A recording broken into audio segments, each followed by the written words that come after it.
ఉద్యోగమా? వ్యాపారమా? ఏ గ్రహాలు, స్థానాలు తెలియచేస్తాయి? వృత్తి వ్యాపార విజయాలను సూచించేటువంటి యోగాలేమిటి? దశాంశ, కారకాంశ లగ్నము కెరియర్ని అనలైజ్ చేయడానికి ఎలా వాడాలి? ఈ విధంగా ఒక వ్యక్తి యొక్క కెరియర్ ఎలా ఉంటుంది, ఎటువంటి వృత్తి వ్యాపారాల్లో రాణిస్తాడు, డెస్టినీలో అతనికి ఉన్నటువంటి వృత్తి ఏమిటి లేదా వ్యాపారం ఏమిటి ఎలా తెలుసుకోవచ్చు, ఇలాంటి విషయాలు తెలియజేస్తాను.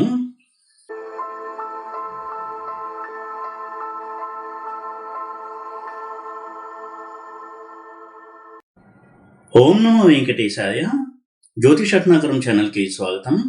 ఈ వీడియోలో చాలామంది అనలైజ్ చేసేటువంటి ఒక అంశము ఒక జాతకంలో కెరియర్.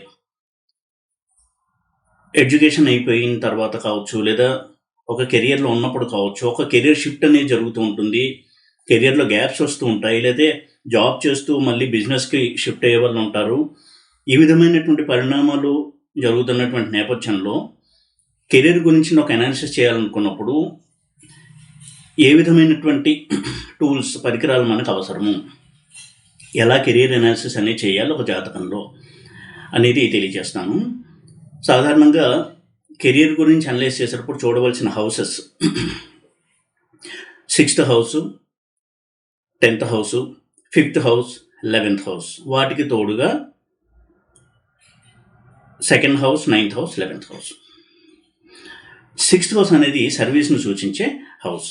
10th హౌస్ అనేది ఇన్ జనరల్ ఒక వ్యక్తి యొక్క ఐడెంటిటీ, కెరియర్ ద్వారా అతని ఐడెంటిటీ ఏంటి, అలాగే నేమ్ అండ్ ఫేమ్ ఉంటుందా, పాపులారిటీ వస్తుందా, అందులో ఒక మంచి స్థితి అనేది కలుగుతుందా, ఇవన్నీ చూడడానికి 10th హౌస్ని చూడాలి.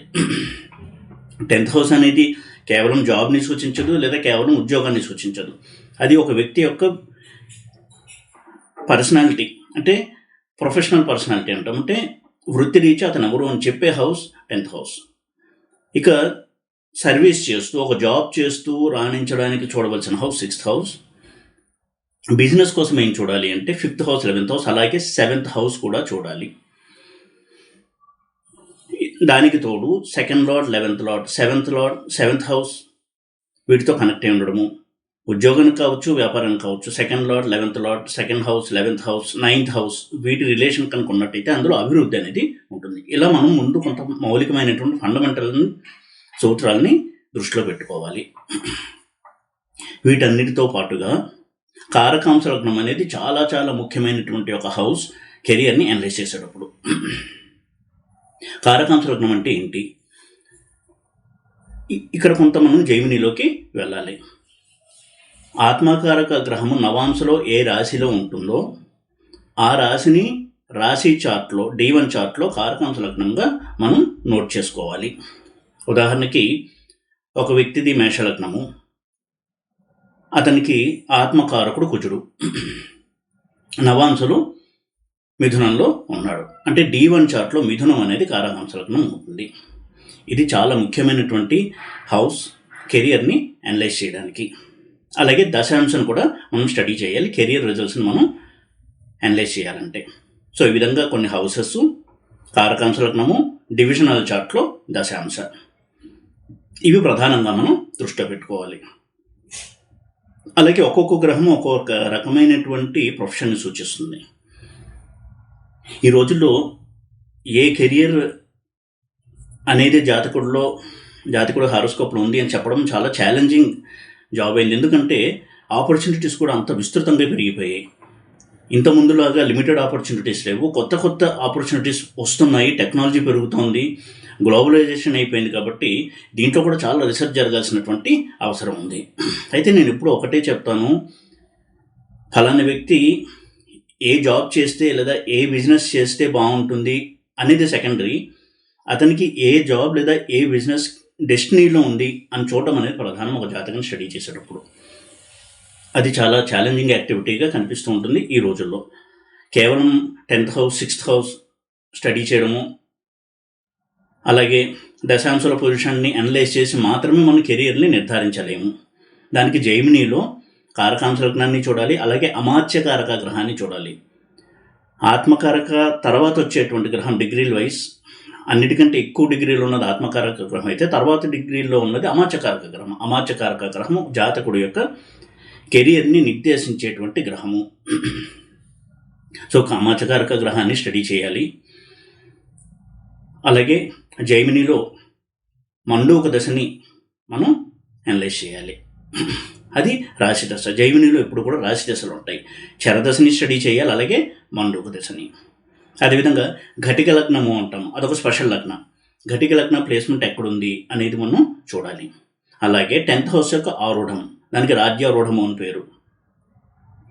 10th హౌస్ యొక్క ఆరూఢం ఏ రాశిలో ఉంది, అక్కడి నుంచి అమాత్యకారక ప్లేస్మెంట్ ఎలా ఉంది, ఇలాంటివన్నీ కూడా మనం చూడాలి. ఇన్ని కోణాల్లో కనుక మనం అనలైజ్ చేసి కెరీర్ గురించి కొంత మనకి అవగాహన వస్తుంది. ఒక్కొక్కసారి జాబ్లో ఉన్నప్పుడు కొన్ని ప్రాబ్లమ్స్ ఫేస్ చేస్తూ ఉంటాం. ప్రమోషన్ డిలే అవుతూ ఉంటుంది, లేదా అనుకున్న చోటికి ట్రాన్స్ఫర్స్ అవ్వడం అనేది కష్టమవుతుంది. ఇలాంటివి అనలైజ్ చేసేటప్పుడు ఇన్ని కోణాల్లో కూడా చూడడం అనేది చాలా చాలా ముఖ్యము. ఇక హౌసెస్ విషయానికి వచ్చినట్టయితే 6th హౌస్ అనేది సర్వీస్ని సూచించే హౌస్. అంటే సర్వీస్లో మంచి ఉన్నత స్థాయికి చేరుకోవడము. ఎక్స్ట్రీమ్ చూసినట్టయితే సివిల్ సర్వెంట్స్గా మంచి హోదాన్ని అనుభవించడము, ఐఏఎస్ ఐపీఎస్ ఆఫీసర్గా, ఇవన్నీ కూడా 6th హౌస్ నుంచి మనం చూడాలి. అలాగే 5th హౌస్ అనేది independent nature, self employment, self reliant అంటాం. అంటే తన మీద తాను ఆధారపడి తనంతట తానుగా ఏదన్నా ఒక పని చేయడము, వృత్తి చేయడము, ఒక వ్యాపారం చేయడము, ఫ్రీలాన్సింగ్, ఇవన్నీ సూచించే హౌస్ 5th హౌస్. క్రియేటివ్ ఆర్ట్స్ని సూచించే హౌస్ 5th హౌస్. ఒక కళాకారుడిగా రాణించాలన్నా, క్రియేటివ్ ఫీల్డ్లో రాణించాలన్నా 5th హౌస్ యొక్క స్ట్రెంత్ అవసరం. అలాగే 5th హౌస్ నుంచి పొలిటికల్ కెరియర్ని కూడా మనం చూడొచ్చు. ఒక మినిస్టర్ అవ్వాలి అంటే 5th హౌస్ స్ట్రాంగ్గా ఉండాలి. 5th హౌస్ 11th హౌస్ స్ట్రాంగ్గా ఉన్నట్టయితే మినిస్టర్షిప్ అనేది వస్తుంది, కేవలం ఎమ్మెల్యే లేదా ఎంపీగా ఉండిపోకుండా. 7th హౌస్ అనేది పార్ట్నర్షిప్ని చూసేటువంటి బిజినెస్. అంతేకాకుండా foreign related trade, business, import export, foreign travels, overseas ట్రావెల్కి సంబంధించిన బిజినెస్, ఇమిగ్రేషన్ బిజినెస్, ఇవన్నీ కూడా 7th హౌస్ నుంచి మనం చూడాల్సి ఉంటుంది. ఈ రోజుల్లో ఇవన్నీ కూడా చాలా డిమాండ్లో ఉన్నటువంటి బిజినెస్లు. ఇవి చాలా కామన్గా ఉన్నటువంటి బిజినెస్లు కూడా. ఇంపోర్ట్ ఎక్స్పోర్ట్ బిజినెస్ కావచ్చు, ఇమిగ్రేషన్ సర్వీసెస్ కావచ్చు, ఇవన్నీ కూడా 7th హౌస్ని మనం కన్సిడర్ చేయాలి అనలైజ్ చేసేటప్పుడు. 10th హౌస్ అనేది ఇన్ జనరల్గా వారి యొక్క గుర్తింపు ఎలా ఉంటుంది, వారి యొక్క వృత్తులను చూడడానికి 10th హౌస్ని చూడాలి. అలాగే 11th హౌస్ అనేది కూడా వృత్తిలో లాభాలను సూచించే హౌస్. ఎందుకంటే 10th హౌస్కి 2nd హౌస్ 11th హౌస్ కాబట్టి వృత్తిలో లాభాలు ఎలా ఉంటాయని చూడడానికి 11th హౌస్ని కూడా మనం స్టడీ చేయాలి. అలాగే ఏ రాశులు ఎటువంటి వృత్తుల్ని సూచిస్తాయి అనేది కూడా ఇందులో మనం ఇంక్లూడ్ చేసుకోవాలి. ఉదాహరణకి అగ్నితత్వ రాశులు, భూతత్వ రాశులు, వాయుతత్వ రాశులు, జలతత్వ రాశులు, ఇలా 4 రకాలుగా విభాగం చేశారు. అగ్నితత్వ రాశులను చూసుకున్నట్టయితే, అంటే అగ్నితత్వ రాశుల్లో లగ్నం ఉంటే అని కాకుండా, ఉదాహరణకి మేషము అగ్నితత్వ రాశి, అంటే మేషలగ్న జాతకులకు అందరికీ ఇది అప్లై చేయకూడదు. మేషరాశిలో కనుక కెరీర్ రిలేటెడ్ కాంబినేషన్స్ ఉంటే దానికి సంబంధించినటువంటి ఫలితాలు రావడానికి అవకాశం ఎక్కువగా ఉంటాయి. మేషరాశి 10th హౌస్ అయినా, మేషరాశిలో కారకాంశ లగ్నం ఉన్నా, మేషరాశిలో అమాత్యకారకుడు ఉన్నా, ఇలా మనం స్టడీ చేయాలి. అయితే ఈ ఫియరీ సైన్స్ అంటే అగ్నితత్వ రాశులు ఎటువంటివి సూచిస్తాయి అంటే, స్పోర్ట్స్, ఫిజికల్ ఫిట్నెస్కి సంబంధించినటువంటి వృత్తులు, స్పోర్ట్స్ అంటే క్రీడా రంగము, ఫైర్ ఫైటింగ్, సాహసంతో కూడినటువంటి వృత్తులు, మేనేజ్మెంట్, వీళ్ళు చాలా మంచి మేనేజ్మెంట్ టాలెంట్ ఉన్నటువంటి వ్యక్తులు అయి ఉంటారు. ఎవరిని ఎలా మేనేజ్ చేసి మనం సక్సెస్ను పొందాలి అనేది. అలాగే మోటివేషనల్ స్పీకర్స్గా, సర్జన్స్గా రాణించడానికి ఫెయిరీ సైన్స్ అంటే అగ్నితత్వ రాశులు బాగా సహాయపడతాయి. భూతత్వ రాశుల విషయానికి వచ్చినట్టయితే finance, banking, money lending, engineering, technology, agriculture, real estate, commerce related, accounting related, chartered accounts, ఇవన్నీ చూడడానికి అర్తి సైన్స్ మనం చూడాల్సి ఉంటుంది. అంటే భూతత్వ రాశులు. వాయుతత్వ రాశుల విషయానికి వచ్చినట్టయితే రచయితలుగా, రచనా వ్యాసంగానికి సంబంధించినటువంటిది, జర్నలిజం కావచ్చు, రచనల ద్వారా పబ్లిక్తో ఇంటరాక్ట్ అవ్వడము, అలాగే లాయర్స్గా, సైంటిస్టులుగా, సైకాలజిస్టులుగా, సోషల్ వర్కర్స్గా, ఇటువంటి రంగాల్లో రాణించడానికి సహాయపడే రాశి ఈ వాయుతత్వ రాశులు. జలతత్వ రాశుల విషయానికి వచ్చినట్టయితే import export, overseas business, immigration services, అలాగే స్పిరిచువల్ యాక్టివిటీస్, టీచింగ్, ప్రవచనకర్తలుగా ఉండడము, ఆకల్ట్ సైన్సెస్, ఆస్ట్రాలజీ, మంత్రశాస్త్రము వీటికి సంబంధించిన వృత్తుల్లో ఉండడానికి ఈ వాటరీ సైన్స్ చాలా బాగా సహాయపడతాయి. ఇక దశాంశ విషయానికి వచ్చినట్టయితే దశాంశ లగ్నం ఏది, దశాంశలో 10th హౌస్లో ఏ ప్లానెట్స్ ఉన్నాయి, దశాంశ లగ్నంలో ఏ ప్లానెట్స్ ఉన్నాయి, అలాగే రాశి చార్ట్లో 10th లార్డ్ దశాంశలు ఎక్కడ ఉన్నాడు, రాశి చార్ట్లో లగ్న లార్డ్ దశాంశలు ఎక్కడ ఉన్నాడు, దశాంశ లగ్నాలడికి రాశి లగ్నాలడికి ఏమన్నా రిలేషన్ ఎలా ఉంది, ఇలాగ మనం స్టడీ చేసినట్టయితే అది మరింత మనకి అదనపు సమాచారాన్ని ఇస్తుంది. అలాగే కారకాంశ లగ్నము, కారకాంశ లగ్నం ఏ రాశిలో ఉంది, అక్కడి నుంచి 5th హౌస్లో, 9th హౌస్లో, 6th హౌస్లో, 10th హౌస్లో, 11th హౌస్లో ఏ ప్లానెట్స్ ఉన్నాయి, ఏ రాశి దశ నడుస్తోంది జైమినిలో, మండూక దశ ముఖ్యంగా, అలాగే చరదశ కూడా, ఇలాంటివన్నీ కూడా మనం స్టడీ చేయాలి. ఇక ఇందాక చెప్పినట్టుగా ఘటిక లగ్నం ఏ రాశిలో ఉంది, అందులో అమర్చకారకుడు ఉన్నాడు, లేదా జైమినిలో యోగ దాగ్రహాలు ఉన్నాయి. పరాశర సిస్టంలో ఎలా అయితే యోగ కారక గ్రహాలు ఉన్నాయి, జైమిని సిస్టంలో యోగ దాగ్రహాలు ఉన్నాయి. ఆ యోగ గ్రహాలు ఏ రాశుల్లో ఉన్నాయి, ఆ యోగ గ్రహాలకి ఘటిక లగ్నానికి అమర్చకారకకి సంబంధం ఉందా, అటువంటి రాశి దశలు నడుస్తున్నాయా, ఇవన్నీ చూడాలి. ఆ తర్వాత గ్రహాల యొక్క నేచర్, ఏ గ్రహం యొక్క వింశోత్తర దశ నడుస్తోంది, దాన్ని బట్టి కూడా ఎటువంటి కెరియర్ అతనికి ఉండబోతుందని మనకు చెప్పడానికి క్లూస్ కొంత దొరుకుతాయి. ఏ గ్రహం ఏ ప్రొఫెషనిస్ట్ని చూసినట్టయితే రవి మనీ లెండర్స్గా, కెమిస్ట్, డ్రగ్గిస్ట్, అలాగే కార్డియాలజిస్ట్గా, సర్జన్స్గా, కేతుతో కలిసి ఉన్నట్టయితే ఆర్థోపెటిక్ సర్జన్గా, అడ్మినిస్ట్రేషన్, ఇంజనీరింగ్ ఇటువంటి రంగంలో రాణించడానికి సహాయపడతారు. అంటే రవి అనగానే కేవలం గవర్నమెంట్ జాబ్ ఇస్తాడు అని అనుకోవడం కూడా పొరపాటు. రవి 10th హౌస్లో ఉండి గవర్నమెంట్ జాబ్ చేయకుండా ఉన్న వాళ్ళు కూడా ఉన్నారు చాలామంది. అలాగే చంద్రుడి విషయానికి వచ్చినట్టయితే జల సంబంధమైనవి, సముద్రం మీద ప్రయాణం చేసేవి, నీటి మీద ప్రయాణం చేస్తూ చేసేటువంటి వృత్తులు, మత్స్యకారులు.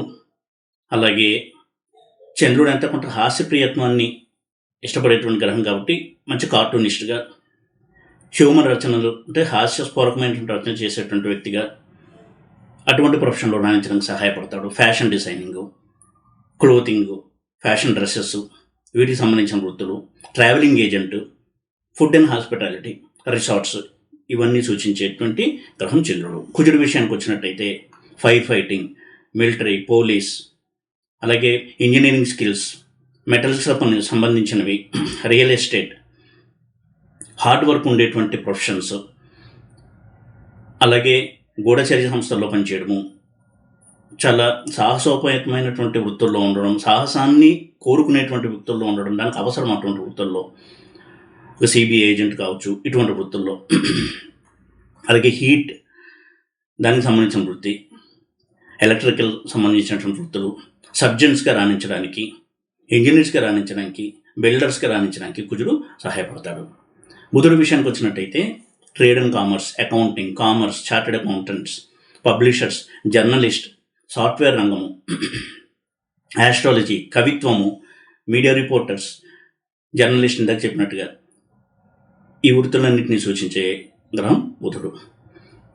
గురువు విషయానికి వచ్చినట్టయితే banking and finance, law, legal profession, లాయర్స్గా, జడ్జెస్గా, మనీ లెండర్స్గా, అలాగే స్పిరిచువల్ యాక్టివిటీస్తో సంబంధం ఉన్నటువంటి ప్రొఫెషన్, ప్రవచనకర్తలుగా రాణించడం, టీచింగ్ ప్రొఫెషన్లో రాణించడం, మినిస్టర్స్గా రాణించడం, అలాగే సీఎంఓ ఆఫీసులో, పిఎంఓ ఆఫీసులో అంటే ముఖ్యమంత్రికి, ప్రధానమంత్రికి ప్రధాన సలహాదారుగా ఉండడం, ఇటువంటి వృత్తుల్లో రాణించడం కూడా గురువు సహాయపడతాడు. గురువు అంటేనే మంచి సలహా ఇచ్చేటువంటి ఆచార్య పురుషుడు గురువు, బృహస్పతి.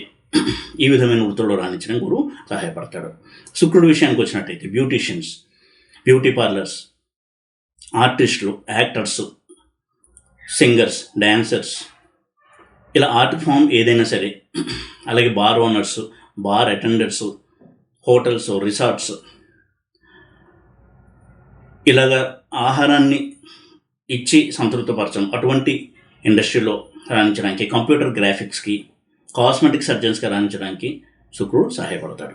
శని విషయానికి వచ్చినట్టయితే hard work, labour work, low level work, daily wages, daily labour, carpenter, wood work, wood ఫర్నిచర్కి సంబంధించిన బిజినెస్, కన్స్ట్రక్షన్, అగ్రికల్చర్, జైలర్స్గా, వార్డెన్స్గా, అలాగే సెక్యూరిటీ గార్డ్స్గా, నైట్ వాచ్మెన్లుగా, రాణించడానికి శని సహాయపడతాడు. పొలిటీషియన్స్గా రాణించాలంటే శని యొక్క అనుగ్రహం ఉండాలి. ఫారిన్లో సెటిల్ అవ్వాలంటే శని యొక్క పాత్ర మనం కంపల్సరీ అక్కడ గమనించవచ్చు. ఇక రాహు విషయానికి వచ్చినట్టయితే, రాహు రూల్ చేయనటువంటి ప్రొఫెషన్ లేదు ఈ రోజుల్లో. క్లుప్తంగా కొంచెం చెప్పుకున్నట్టయితే ఎప్పుడూ కూడా హై లైమ్ లైట్లో ఉంచేలా చూసే గ్రహం రాహువు. పబ్స్, దానికి సంబంధించినటువంటి బిజినెస్, బార్ అండ్ రెస్టారెంట్, అదేవిధంగా కెమిస్ట్ అండ్ డ్రగ్గిస్ట్, ఆర్థోపెడిక్ డాక్టర్గా రాణించడానికి, జాయింట్స్కి సంబంధించినటువంటి డాక్టర్స్గా, అటువంటి ఫిజిషియన్స్గా రాణించడానికి, పైలట్స్గా రాణించడానికి, ఎక్కడైతే సాహసం ఇన్వాల్వ్ అయి ఉంటుందో అక్కడ రాహు మనకి కనిపిస్తూ ఉంటాడు. ఇన్ఫ్లేమబుల్ గ్యాసెస్ అంటాం, అంటే గ్యాసెస్, పెట్రోలియము, చాలా త్వరగా మండిపోయేటువంటి ఇంధనాలు అవి, వాటికి సంబంధించిన వృత్తుల్లో రాణించడము, ఆల్కహాల్, టాక్సిక్ మెటీరియల్స్, విష పదార్థాలకు సంబంధించినటువంటి వృత్తుల్లో, అవి తయారు చేసే కర్మాగారాలు కావచ్చు, ఇటువంటి వృత్తుల్లో రాణించడానికి రాహు హెల్ప్ చేస్తాడు. కేతు విషయానికి వచ్చినట్టయితే ఆస్ట్రాలజీ, స్పిరిచువాలిటీ, యోగా, మెడిటేషన్, అలాగే మనం ఆరోగ్యంగా ఉండడానికి ఎటువంటి జాగ్రత్తలు తీసుకోవాలని రకరకాల టిప్స్ ఇచ్చేటువంటి ఎక్స్పర్ట్స్ కూడా ఈ రోజుల్లో ఉన్నారు. యోగా కావచ్చు, యోగా మెడిటేషన్ రంగంలో కావచ్చు, లేదా డైటీషియన్స్గా కావచ్చు, ఇటువంటివి ఇచ్చేటువంటివి గ్రహం కేతువు. అలాగే ఇమిగ్రేషన్, స్పై వర్క్ అంటే గూఢచర్యము, విష పదార్థాలకు సంబంధించినటువంటి వృత్తులు, వాటి తయారు చేసే ఫ్యాక్టరీస్ కావచ్చు, డ్రగ్స్, కెమికల్స్, ఇంజనీర్గా రాణించడానికి కేతు సహాయపడతాడు. రీసెర్చ్ రంగంలో చాలా బాగా రాణించడానికి కేతు సహాయపడతాడు. ఈ విధంగా ఇన్ని కోణాల్లో మనం మన యొక్క అనాలిసిస్ని ఇంటిగ్రేట్ చేసి అన్నీ కలిపి ఒక అవగాహనకి తెచ్చుకోవాలి. కొన్ని బుల్లెట్ పాయింట్స్ ఈ వీడియోలో నేను చెప్పడం జరిగింది. కెరియర్ని అనలైజ్ చేసేటప్పుడు ఎలా మనం చూడాలి అనేటువంటి పాయింట్స్ని తెలియచేయాలి అనే ఉద్దేశంతో ఈ వీడియోలో ఇవన్నీ కూడా డిస్కస్ చేశాను. ఈ వీడియో కనుక మీకు నచ్చినట్టయితే లైక్ చేసి, షేర్ చేసి, సబ్స్క్రైబ్ చేయండి.